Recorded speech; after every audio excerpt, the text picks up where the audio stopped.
अहिले विश्वमा फैलिरहेको संक्रमण कस्तो हो? विश्वभरि नै कोभिड-19 महामारी निरन्तर रूपमा चर्कदो छ। अहिले संक्रमितहरूको संख्या बढिरहेको लगातार 9 हप्ता भयो र मृत्युको संख्या बढिरहेको लगातार 6 हप्ता।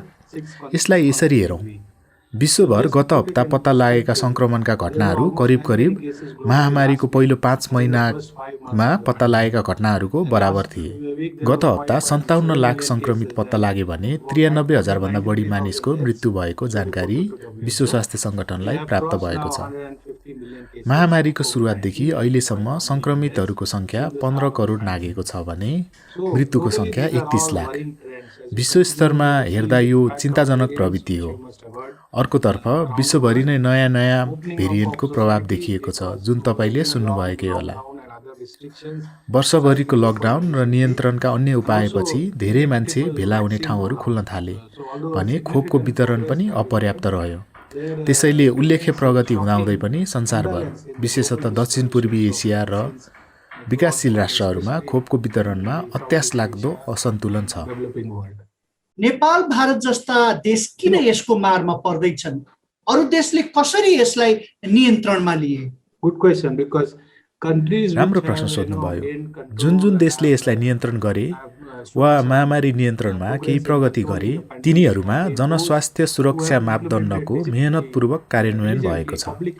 आधारभूत रूपमा भन्नुपर्दा फराकिलो पहुँचसहितको परीक्षण, घटना अनुसन्धान र सम्पर्क पहिचान र मानिसहरू सबै जनस्वास्थ्य तथा सामाजिक उपायहरू अवलम्बन गर्छन् भन्ने सुनिश्चित गरिएको थियो। राम्रो गर्ने देशहरूले वैज्ञानिक प्रमाण र सबल तथ्याङ्कका आधारमा नीति निर्णयहरू अपनाएका छन्। तर न्यून आय भएका देशहरूभन्दा उच्च आय भएका देशहरूको रोजाइ अत्यन्त फरक छ। बलियो स्वास्थ्य प्रणाली, स्वास्थ्य स्याहार तथा जनस्वास्थ्यको क्षमता निर्माणमा लगानी गरेका देशहरू नै कोभिड-19 का कारण उत्पन्न सङ्कट चुलिँदा त्यसको सामना गर्न बढी सक्षम भए।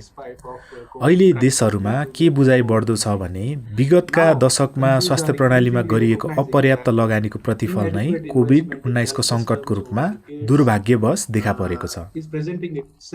तर यहाँ अवसरहरू पनि छन्। कोभिड-19 विरुद्ध लड्दै गर्दा अब हामीले बलियो स्वास्थ्य प्रणालीको निर्माण तथा जनस्वास्थ्य क्षमताको सबलीकरण बारे अत्यन्त गम्भीर रूपमा सोच्नुपर्छ, ताकि आगामी वर्षमा यस्ता महामारीहरूको प्रभावकारी समाधान गर्न सकियोस्।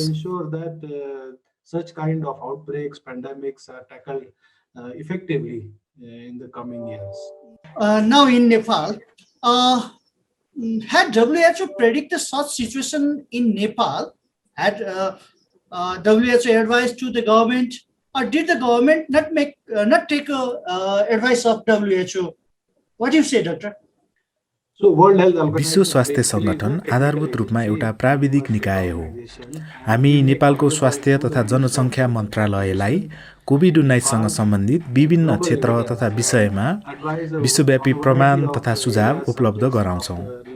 हामीले दिएको जानकारीलाई के गर्ने भन्ने कुरा सरकारले निर्णय गर्ने हो। यद्यपि हामी सरकारले लागू गर्न सकोस् भनेर सुझावलाई नेपालका लागि सुहाउँदो बनाउने प्रयास गर्छौँ। कोभिड-19 महामारीको सुरुवातदेखि नै हामीले नेपाल सरकारलाई सुझाव, मानवीय स्रोत र सामग्रीको सहयोग दिँदै आएका छौँ। हाम्रो निकट सम्बन्धका कारण हामी स्वास्थ्य तथा जनसङ्ख्या मन्त्रालयसँग काँधमा काँध मिलाएर काम गर्छौँ र प्राविधिक ज्ञान तथा सुझाव निरन्तर आदान प्रदान गर्छौँ। चाहे ती सरकारी, निजी वा गैर सरकारी किन नहुन्, देशका सबै संस्थाहरूले कोभिड-19 विरुद्ध लड्नका लागि समग्र समाजको दृष्टिकोणबाट आफ्ना स्रोत साधनलाई एकीकृत गरी प्रयोग गर्नुपर्छ। त्यसो भएमा मात्र कोभिड-19 विरुद्धको लडाईँमा ऐक्यबद्ध हुने र वैज्ञानिक प्रमाणमा आधारित निर्णय लिने कुराको आशा गर्न सकिन्छ। विश्व स्वास्थ्य सङ्गठनले दिएका सुझावहरू सरकारका निर्देशिका, मार्गदर्शन, मापदण्ड तथा कार्यविधिका रूपमा परिणत भएका छन्। हामीले कोभिड-19 विरुद्धको लडाईँमा प्राप्त अद्यावधिक सूचना तथा वैज्ञानिक प्रमाणहरू सदैव सरकारलाई उपलब्ध गराएका छौँ, किनकि रोग बढ्दै जाँदा नयाँ भेरिएन्टहरू आइरहेका छन् अनि नयाँ प्रमाणहरू पनि।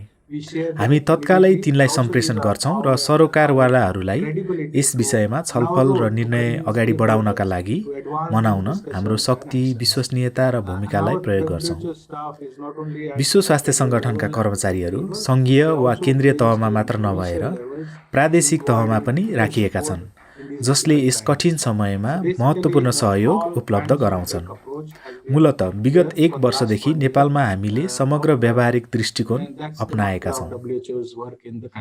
हामीले संक्रमण फैलिन नदिनको लागि अख्तियार गरेको नीति ठिक छ कि अझै फरक नीति लिनु पर्थ्यो?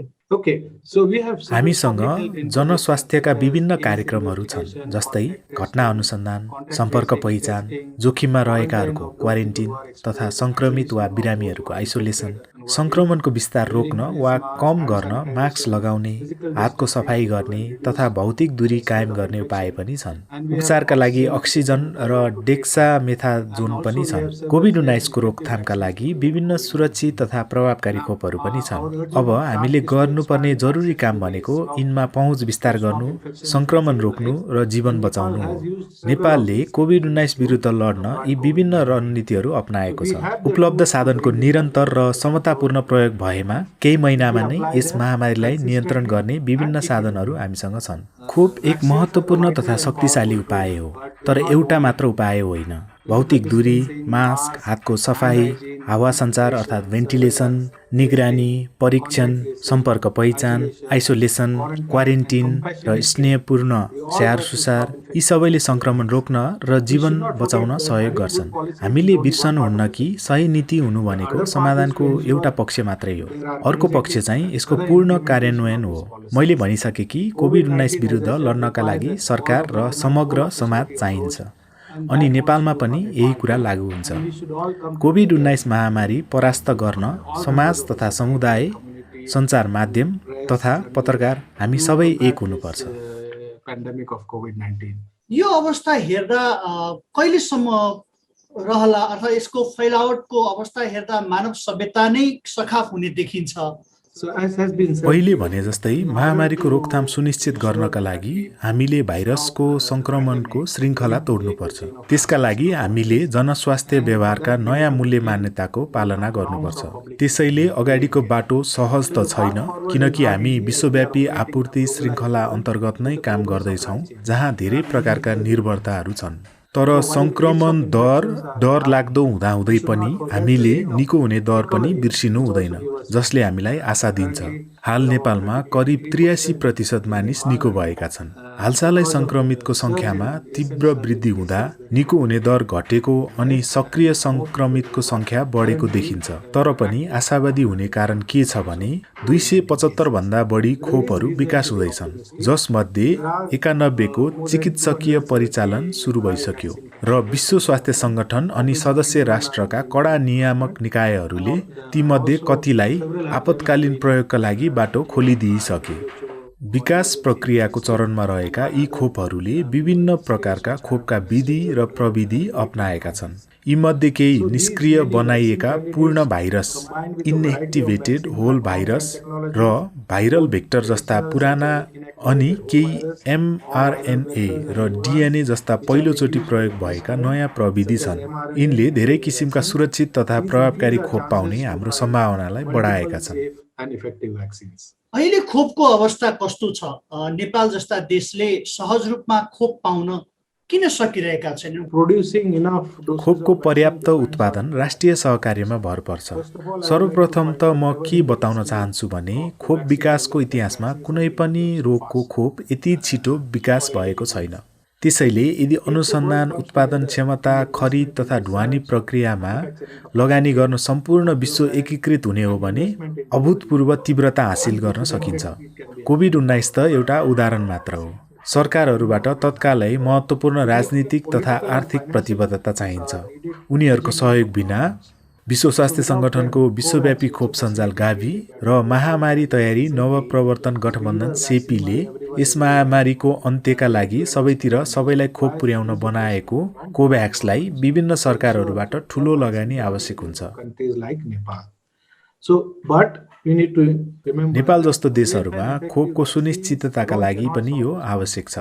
तर हामीले सम्झनुपर्छ कि सुरक्षित र प्रभावकारी खोपले मात्र समस्या हल हुँदैन। आरटी-पीसीआर र एन्टिजेन परीक्षण तथा तीव्र निदानका उपाय र जीवनदायी औषधि उपचारका उपाय पनि महामारी अन्त्य र विश्वभरका स्वास्थ्य लाभका लागि अत्यावश्यक छन्। यी जीवनदायी साधनहरू तब मात्र प्रभावकारी हुन्छन् जब सबैभन्दा जोखिममा रहेका अधिकांशका लागि समतापूर्ण ढङ्गले सबै देशमा एकैपटक यी उपलब्ध हुन्छन्। यसका लागि सबल स्वास्थ्य प्रणाली तथा सेवा सञ्चालन हुनुपर्छ।